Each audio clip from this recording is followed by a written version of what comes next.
través d'aquest vídeo estudiarem formulació en nomenclatura d'estoc de dues famílies de compostos que són molt importants a química, que són els òxids i les sals binàries. En un vídeo anterior ja vam introduir una miqueta què era això del llenguatge d'estoc i vam explicar els hidrurs i els hidròxids. Per tant, avui ja entrarem directament en matèria i començarem a explicar els òxids. Fixeu-vos, els òxids són compostos que estan formats per un anió, que és l'anió O2-, això és l'anió característic dels òxids, acompanyat d'un altre element que pot tenir qualsevol valència.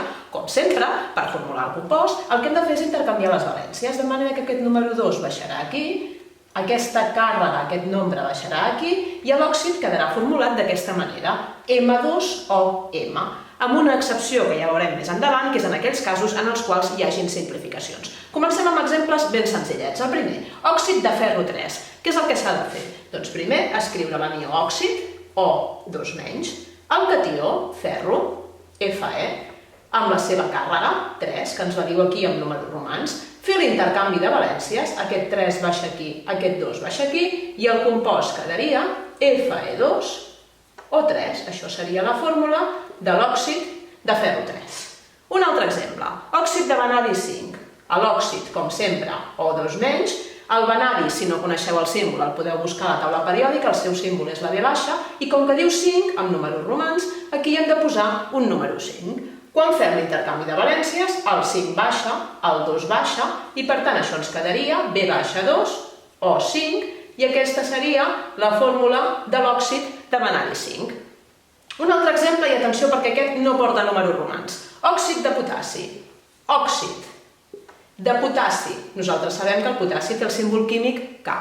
Per què no hi ha números romans? Doncs perquè el potassi és el que s'anomena un element de valència única. En el requadre que teniu aquí a sobre teniu tots els elements que tenen valència única. En aquests elements, en nomenclatura d'estoc, mai s'escriuen els números romans perquè aquests elements sempre actuen amb el mateix número. En el cas del potassi, com és del grup 1 de la taula periòdica, sempre actua amb valència 1. Aquí fem l'intercanvi de valències i això ens quedaria K2O, que seria la fórmula de l'òxid de potassi.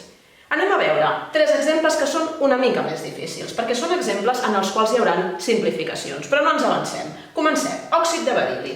Òxid, com sempre, O2-, de beril·li, torna a passar el mateix que aquí, no hi ha números romans. Això no vol dir que el beril·li hagi de tenir valència 1. Això vol dir que el beril·li surt en aquest requadre d'elements de valència única, que aquesta valència l'hem de conèixer, i com és un element del grup 2 de la taula periòdica, sempre actua amb valència 2. D'igual manera, com hem fet en els casos anteriors, intercanviarem les valències i aquest 2 vindrà aquí i aquest 2 vindrà aquí. Però fixeu-vos, aquest compost no està ben formulat. El motiu pel qual no està ben formulat és que ara tocarà simplificar-lo. Què vol dir simplificar-lo? Doncs sempre que l'element que hi ha a davant de l'òxid tingui com a valència un número que sigui parell, 2, 4 o 6, aquest número es podrà simplificar, serà divisible per aquest número d'aquí, que és un 2. Per tant, quan fem la simplificació, fixeu-vos que això ens quedarà de la següent manera. Escric els símbols B, E, O, i el que he de fer és dividir entre 2. 2 entre 2, que dona 1, 2 entre 2, que dona 1. Aquesta fórmula no és correcta. És el pas previ per obtenir la fórmula correcta, que és aquesta en la qual s'ha produït una simplificació. Fixeu-vos que en els casos anteriors això no passava. Per què? Doncs perquè aquests elements tenien valències que eren números senars, números imparells, el 3, el 5, l'1. En canvi aquí, en què la valència era un nombre parell, sí que s'ha pogut simplificar. Següent exemple. Òxid de carboni 4. Com que 4 és un número parell, segur que el podem simplificar. Anem a fer l'intercanvi de valències. Això ens quedaria C2O4, però aquesta fórmula no és correcta perquè s'ha de simplificar. Com farem la simplificació? Copio els elements i divideixo tots dos nombres entre 2. 2 entre 2 dona 1, seria un 1 que s'escriuria aquí, però ja sabeu que en les fórmules el número 1 no s'escriu. 4 entre 2, que dona 2. CO2, o òxid de carboni 4. Potser vosaltres aquest compost el coneixeu pel seu nom més famós, que és el nom diòxid de carboni, però aquest nom, diòxid de carboni, és un nom que està en nomenclatura sistemàtica, mentre que nosaltres aquí, la nomenclatura que estem ensenyant és l'estoc. Òxid de sofre 6. Òxid de sofre 6. 6 torna a ser un número parell. per tant és divisible per 2. Quan nosaltres fem l'intercanvi de valències, això ens quedaria, en teoria, S2 o 6, aquesta fórmula no seria correcta, l'hauríem de simplificar. Com la simplifiquem? Copiem els elements, sofre i oxigen, 2 entre 2, que dona 1, 6 entre 2, que dona 3, i la fórmula és SO3. Atenció, perquè aquests passos previs els tatxaré, perquè no són vàlids. Les fórmules són aquestes, i la separació de valències, aquestes. Fixeu-vos que aquí hi ha hagut simplificacions, i com que hi ha hagut simplificacions, la fórmula d'aquests compostos no segueix aquesta estructura en la qual hi ha un número 2. Fixeu-vos com aquí, que no s'havia simplificat, sí que hi surt aquest 2 i la M, que serien aquests números 3, 5 o 1, però quan hi ha hagut simplificacions, els òxids no segueixen aquesta estructura. I per últim, anem a pensar l'exercici al revés. Si nosaltres tenim la fórmula, com ho faríem per saber el nom? Doncs ben senzill. Primer separem les valències. Tenim aquest element P, que si no el coneixem, el busquem a la taula periòdica, i la O. La O és l'òxid, fixeu-vos que anava amb aquest 2, O 2 menys, i la P, que és l'element fòsfor, aniria amb un 5, ja que quan s'han baixat els números, aquest 5 ha aparegut aquí i aquest 2 ha aparegut aquí. El nom d'aquest compost seria òxid de fòsfor, i com que el fòsfor no és un element de valència única dels que surten al requadre, és obligatori posar en números romans la seva valència, està actuant en valència 5. Anem al següent.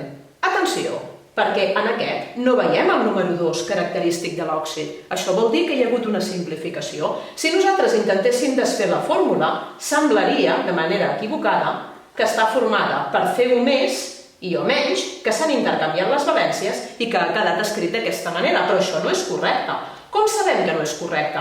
Perquè els òxids no són O menys, són O2 menys sempre.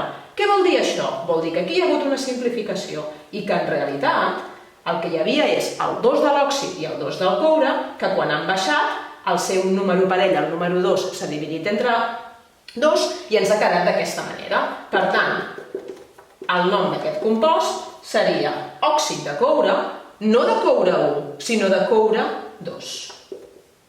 Aquest número és obligatori posar-lo perquè el coure no és un element de valència única. Fixeu-vos que els òxids són una mica més complicats, perquè en aquest nom, òxid de coure 2, es correspon a una fórmula que en realitat el 2 no és visible. Per tant, aneu molt en compte quan resolgueu exercicis d'òxid amb el tema de les simplificacions.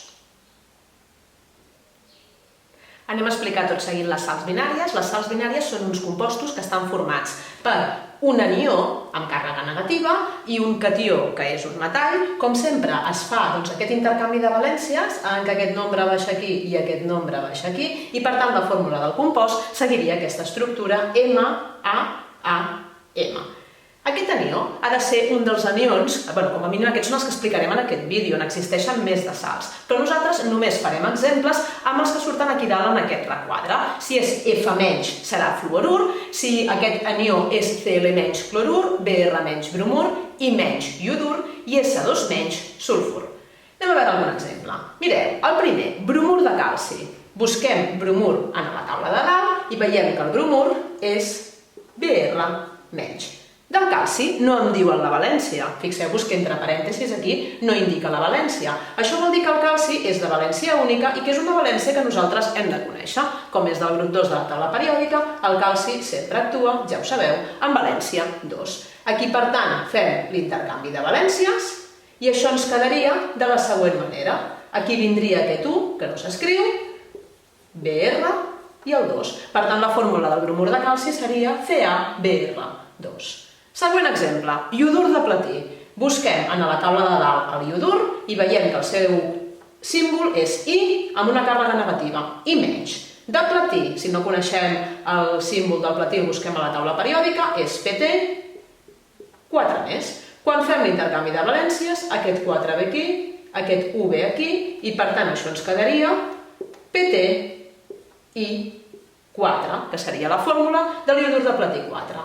El següent, sulfur de mercuri 1.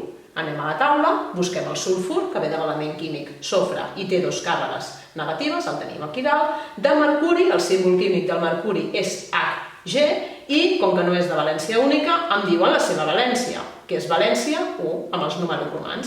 Aquest 1 vindria aquí, aquest 2 vindria aquí, i intercanvi de valències, i per tant això ens quedaria d'aquesta manera. Hg2S.